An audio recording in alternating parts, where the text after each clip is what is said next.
That railing went down between church and city. And we began to ask, could we make a permanent experiment of cooperation between Sunday and weekday?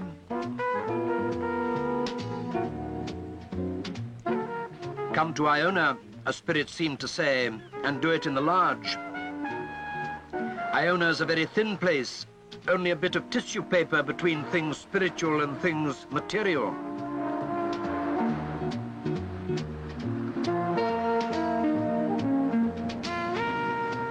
Why not rebuild the abbey, ministers and craftsmen together, to learn from each other, parsons as laborers, work as an offering to God?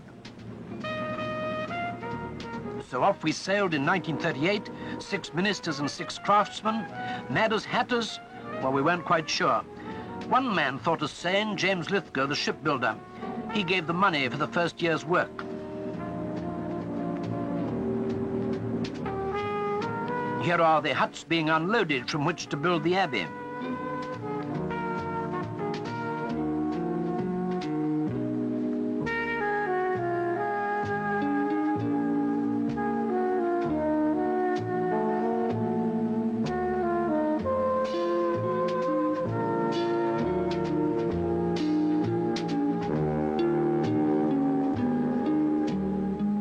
Here are the foundations and the first hut up. And the first builders, not many of us. Indeed, we're all getting in at the window to come out again to make it look like a larger community. And that must do for 1938. In 1939, building began in earnest. A fateful year, but with us there was as yet no cloud in the sky. Restoration confronted us. What seemed like a miracle had occurred the year before. Where in the world are we to get skilled masons? I asked a complete stranger who had hiked in for the night. Well, said he quietly, I happen to be a master mason. So Bill Amos joined us and took the whole responsibility for years, till he died of cancer. A great mason, and incidentally, a great Shakespearean.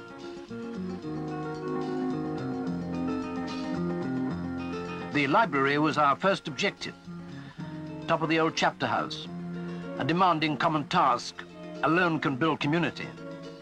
So the ministers worked as laborers and the craftsmen came to morning and evening services every day of the week. And they greatly challenged our worship. Why say thou in prayer to God? Why not you? So our prayers became shorter, more to the point. And we learned further from them. Never throw a stone down that you have brought up onto the scaffolding. There's always a place for it. If you wait patiently, they said. Everyone has his niche, I suppose, if he waits for it.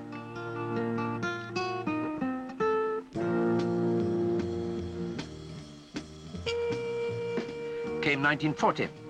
Library finished, up went the gables of the rear daughter. But the war was on and timber was now controlled. Miracle number 2. A ship from Canada jettisoned her deck cargo in a storm. It floated 100 miles and landed on Mull opposite Iona.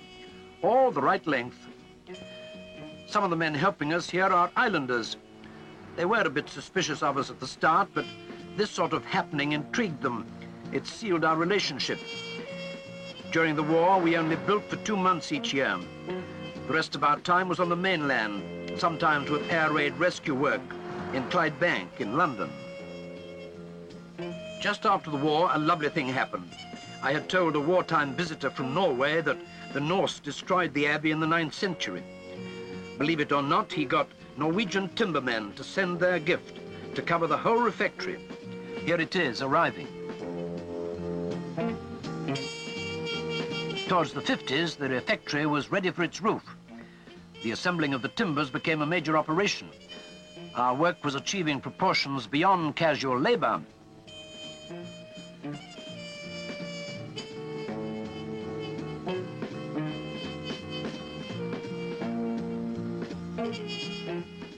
Man handling these tremendous trusses up the ramp called for teamwork of a high order.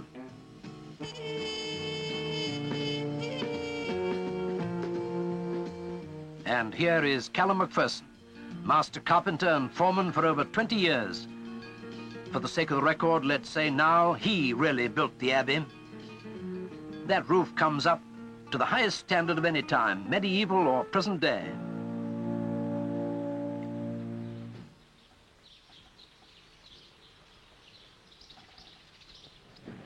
Our great encouragement post-war was the unexpected numbers who came voluntarily to work with us from many lands. 15 Anglicans and 15 Orthodox and 15 Presbyterians, for instance, asked how they could get to know each other before arriving. I said, walk the 36 miles across Mull on the old Pilgrim Way.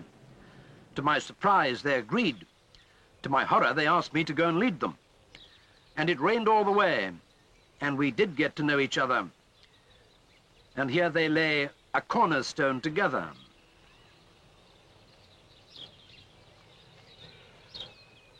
Father Rodzianko of Serbia.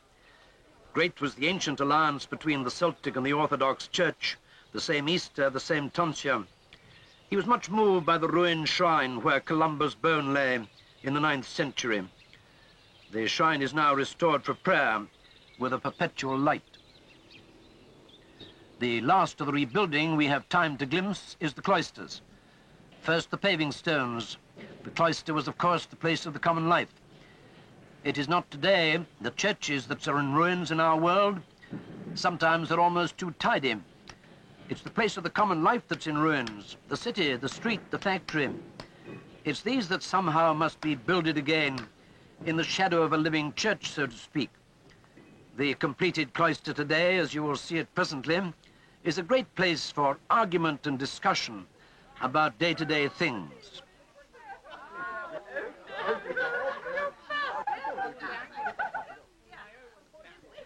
Gradually, you see it taking shape till the east side is complete.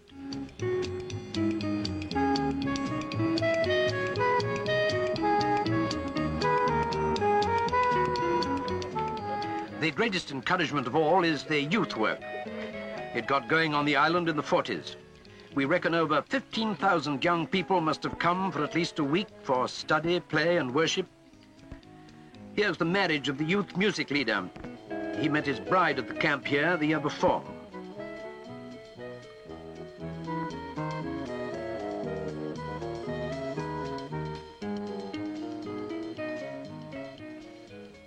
A great event each week is the pilgrimage, an all-day affair with an open-air meal in the middle.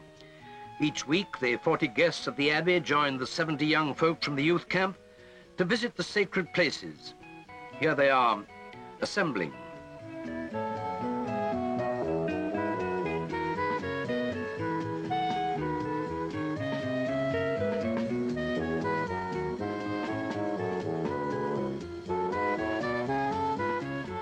Here are some of them at the meal.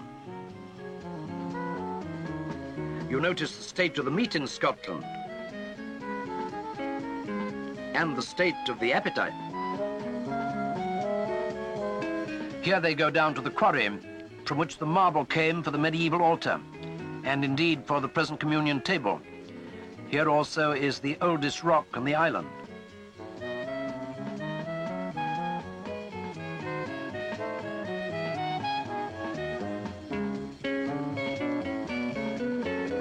Here we remember in hymn and prayer God's creation.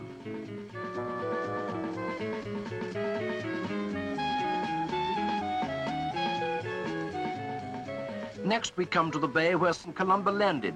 Here we remember redemption and mission, and so on to the other sacred places. And here we have a change of scene, but not away from youth. This is our fishing station on Mull. The money made on salmon goes in large measure to pay for a borstal camp. While they are still in custody, some 20 have come for a week these last 20 years. Not one has run away. On Sunday they come to the Abbey for a meal and to worship with us. Over 300 must have come in aggregate, and many lives have been changed. They often come to see us when they get out.